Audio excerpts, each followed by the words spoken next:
మన రేవంత్ రెడ్డి గారు ఏం చేసిరయ్యా అంటే ఒక లేఖ రాసిరు. ఎవరికి? ప్రధానమంత్రి మోడీ గారికి ఒక లేఖ రాసిరు. ఆ లేఖ సారాంశం ఏందయ్యా అంటే, మేము రుణమాఫీ చేసినాము, మోడీ నువ్వు ఎట్లా రుణమాఫీ కాలేదని చెప్తావు అని చెప్పేసి అన్నాడు. ఫస్ట్ మోడీ ఏమన్నాడో మీకు వినిపిస్తా. మోడీ ఏమన్నాడో వినిపించి తర్వాత కృష్ణ గోదావరి మోడీ ఏమన్నాడంటే ఇగో చూడండి ఒకసారి. ఇగో हर चुनाव से पहले कर्ज माफी का झूठा वादा कांग्रेस का पसंदीदा हथकंडा है। तेलंगाना में ये लोग कर्ज माफी का वादा करके सत्ता में आए, लेकिन सरकार बनने के बाद इतना समय गुजर गया, अब किसान कुछ पूछ रहे हैं कि उनका कर्ज माफ क्यों नहीं हुआ। भाइयों बहनों, हमें भूलना नहीं है, महाराष्ट्र में भी कांग्रेस और महाअघाड़ी सरकार ने చూసిరా.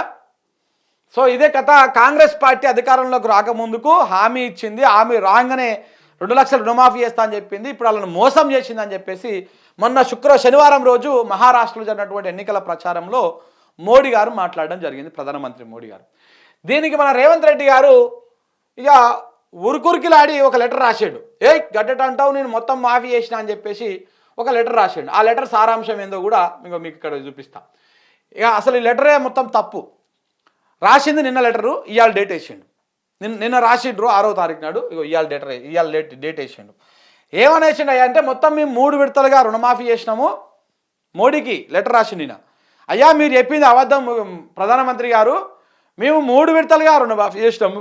ఒక్కొక్క విడత కింద ఫేజ్ 1 వచ్చేసి ఎన్నడు 18 తారీఖు 7వ నెల చేసినాము. దానికి దాదాపు 6,034 కోట్ల రూపాయలు రిలీజ్ చేసినాము. రెండవ ఫేజ్లో మొత్తము ఎంతమందికి ఎన్ని వేల కోట్లు? 6,190 కోట్లు. మూడవ ఫేజ్లో 15వ తారీఖు ఆగస్టున 5,644 కోట్లు. మొత్తము 17,869.22 కోట్ల రూపాయలతోటి మేము రుణమాఫీ చేసినామని చెప్పేసి ప్రధానమంత్రి మోడీ గారికి మన మహానుభావులు మన మూసిరెడ్డి అలియాస్ రేవంత్ రెడ్డి గారు ఒక లెటర్ రాసిరు. ఈ లెటర్ సారాంశం ఏందయ్యా అంటే గదనమాట. మీరు రుణమాఫీ కాలేదని చెప్పారు కదా, మేము రుణమాఫీ చేసినాం చూడు ఆల్రెడీ. మేము ఇన్ని వేల కోట్లు పెట్టి చేసినాము, 17,869.22 కోట్లు పెట్టి మేము రుణమాఫీ చేసినాము అని చెప్పేసి నేను చెప్పడం జరిగింది. అసలు వాస్తవం ఏందయ్యా అంటే ఒక్కసారి ఇది చూడండి. ఇది ఎన్నడు ఆగస్టు 15 తారీఖు నాడు, ఇదే ఆగస్టు 15 తారీఖు నాడు ప్రకటించిన రోజు మొత్తం ఎంత అవసరం అవుతుంది అంటే ఇక్కడ 31,000 కోట్లు అవసరం అవుతాయి అని చెప్పారు. కావాలంటే ఆ బయట కూడా ఉంది, ఆ బయట కూడా వినండి.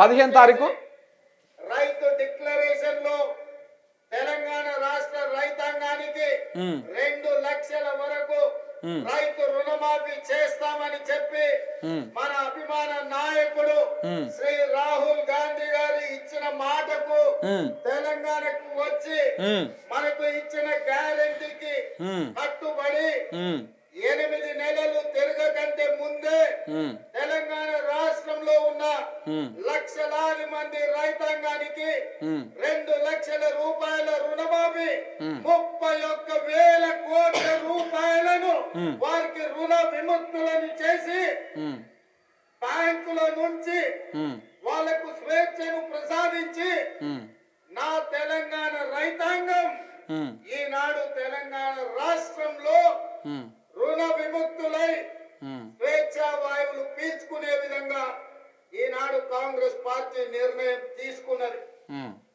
అర్థమైందా? ఆ రోజు నువ్వేం చెప్పావు రేవంత్ రెడ్డి గారు? 31,000 కోట్లు కావాలి రైతులందరికీ రుణమాఫీ చేయాలంటే అని చెప్పేసి. నువ్వు నిన్న రాసినటువంటి లేఖలో ఏముంది? 17,869 కోట్లతోనే మేము రుణమాఫీ చేసినాము అని చెప్తాను. నువ్వు చెప్పిన మాటనే కదా, ఆ మాట నువ్వు చెప్పినావు, ఈ రాత నువ్వు రాసినావు. రెండు నీవే, మాటలు నీవే, రాతలు నీవే. నువ్వే 31,000 కోట్లు కావాలని చెప్పినావు. నువ్వే 17,800 కోట్లతోటి రుణమాఫీ చేసిన మొత్తం అన్నావు. మరి మిగతా 13,000 కోట్లు ఎవడి జేబులకు పోయినాయి? 18,000 కోట్లు ఎప్పుడు రిలీజ్ చేస్తావు? అంటే రుణమాఫీ కాలేదని నీకు నువ్వే చెప్పుకున్నావు, నీకు నువ్వే సెల్ఫ్ గోల్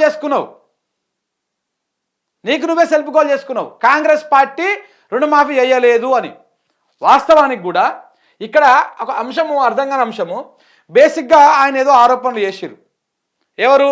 మోడీ గారు ఆరోపణలు చేసిరు రాష్ట్ర ప్రభుత్వం మీద, రేవంత్ రెడ్డి సర్కార్ మీద, రేవంత్ రెడ్డి మీద, కాంగ్రెస్ పార్టీ మీద చేస్తే బేసిక్గా మోడీ వ్యాఖ్యలను ప్రచారం చేయాల్సినటువంటి బాధ్యత యావత్ తెలంగాణలో ఉన్నటువంటి అందరికీ ప్రచారం చేయాల్సినటువంటి బాధ్యత రాష్ట్ర బీజేపీ నాయకులది. మోడీ ఏమని చెప్పిండు? మోడీ రుణమాఫీ కాలేదు అని చెప్పిండు.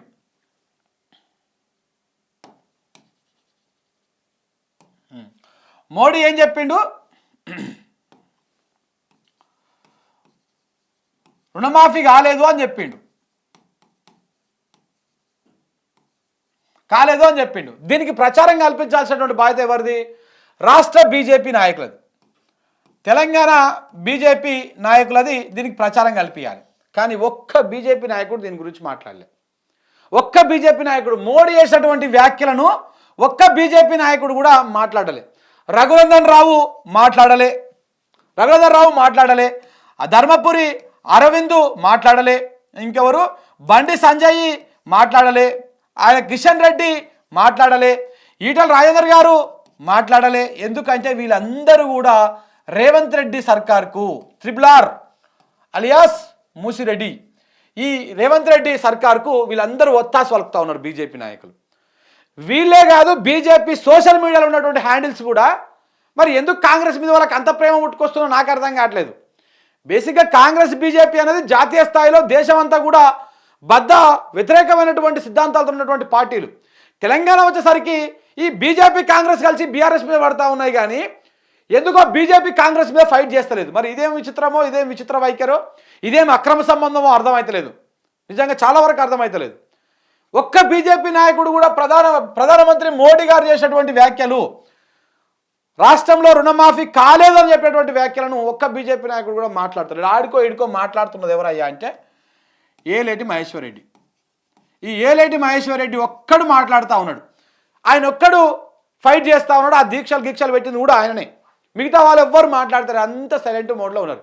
ఇక రఘునందన్ రావు అయితే మొత్తం బీజేపీకి రిజైన్ చేసేసి ఆయన కంప్లీట్గా కాంగ్రెస్ పార్టీలో జాయిన్ అయినట్టే ఉన్నది.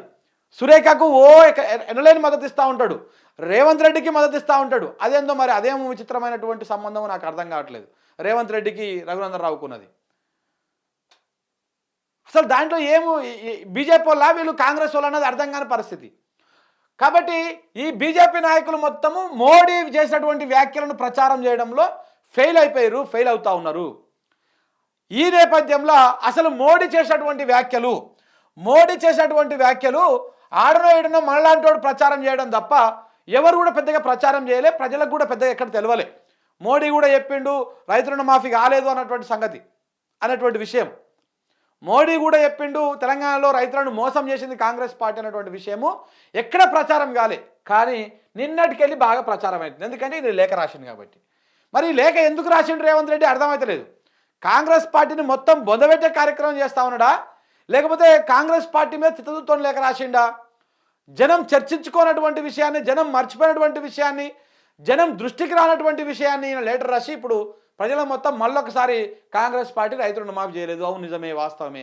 ఎందుకంటే ఆయన చెప్పిన ముచ్చటే ఇది. 31,000 కోట్లు కావాలని ఆయన చెప్పినటువంటి ముచ్చటే 17,000 కోట్లతో నేను మమ అనిపించేసిన అని చెప్పేసి. సో మొత్తం పూర్తిగా చేయలేదు అన్నటువంటి విషయం ఆయన చెప్పింది. ఇక ఈయన ఇంత చెప్తుంటే ఇక హరీష్ రావు ఊకుంటాడా?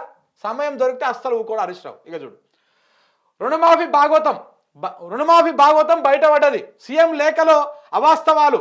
సో ఆధారాలతో బయటపెట్టిన మాజీ మంత్రి హరీష్ రావు దేశం మొత్తాన్ని తప్పుదోవ పట్టించాలని చూస్తున్నాడు. అధికారంలోకి వచ్చిన వెంటనే అని మాట మార్చిండు. ఆగస్టులో చేస్తామని కొందరికే చేసిర్రు. ఎస్బీఐలో 5,74,137 మంది ఉంటే 2,99,445 మందికి మాత్రమే రుణమాఫీ అయ్యింది. 31 కండిషన్లు పెట్టి రైతులను మోసం చేసిర్రు. రైతు బంధు రాని మొదటి దసరా ఇదే. 6 ఏళ్ల క్రితం కేసీఆర్ మొదలుపెట్టిన పథకం. ప్రతి దసరాకు రైతుల చేతిలో పైసలు ఉండేటివి. కాంగ్రెస్ వచ్చాక ఖరీఫ్ సీజన్లో ఇవ్వని వైనం. ట్విట్టర్లో మాజీ మంత్రి హరీష్ రావు. ఇక చూడండి, ఇక ఇందులో ఇక క్లియర్గా ఉంది చూడండి ఎట్లా ఉందో. ఇగో ఎస్బీఐలో ఉన్నటువంటి లెక్క ప్రకారమే చూడండి. ఇగో రుణమాఫీ సగమే అయింది స్పష్టం చేసిన ఎస్బీఐ గణాంకాలు. ఈ లెటర్ ఉందనుకుంటా, ఒకసారి లెటర్ నాకు పంపి, ఆ లెటర్ పంపి. ఎంత ఉందంటే 1,00,000 లోపు ఉన్నటువంటి రుణాలు ఎంతమంది మొత్తము, వాళ్ళకి ఎంత రుణమాఫీ అయింది రేవంత్ రెడ్డి చేసినటువంటి రుణాలు. 1,00,000 లోపు 5,74,137 మంది రైతులు రుణాలు తీసుకురు. అందులో మాఫీ అయినటువంటి వాళ్ళు 2,99,445 మంది మాత్రమే. 5,74,000కు ఆడ రుణమాఫీ అయింది. అటు ఇటుగా 3 లక్షల మందికి, ఇంకా 2 లక్షల మందికి ఆడ రుణమాఫీ కాలే. లక్ష నుంచి లక్షన్నర మధ్య తీసుకున్నటువంటి వాళ్ళు, లక్ష నుంచి లక్షన్నర మధ్య తీసుకున్నటువంటి రుణాలు తీసుకున్నటువంటి వాళ్ళు 2,62,341 మంది ఉంటే, మన రేవంత్ రెడ్డి గారు చేసేటువంటి రుణమాఫీ కేవలం 1,30,915 మందికి మాత్రమే అయింది.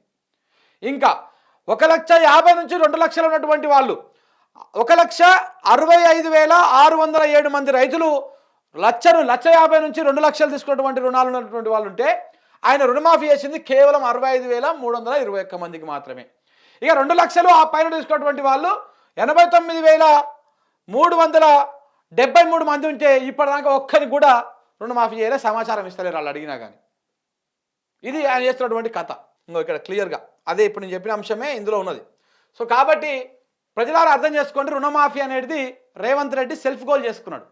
ఆయనే లేఖ రాసి ఉరుకులాడి బొకబోర్లో పడి మూతి పనులని ముంగల పనులని అలగొట్టుకున్నాడు. అందుకే ఎప్పుడు అది కనపడకుండా మాట్లాడుతూ ఉంటాడు.